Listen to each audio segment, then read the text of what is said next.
अकर्तेपणाने नामस्मरण हाच खरा परमार्थ आहे.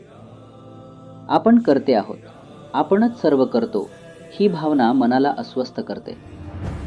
इच्छेविरुद्ध घडलेली घटना, भूतकाळाच्या आठवणी आणि उद्याची चिंता यामुळे मनाचे स्वास्थ्य बिघडते.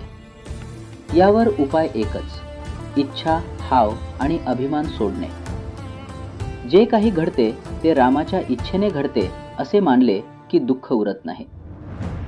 आपण करते नाही, आपण फक्त निमित्त आहोत ही भावना ठेवण्यासाठी अखंड नामस्मरण आवश्यक आहे.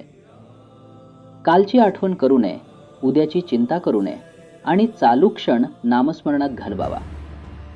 देहाने प्रपंच करावा, पण मन परमेश्वराच्या चरणी स्थिर ठेवावे.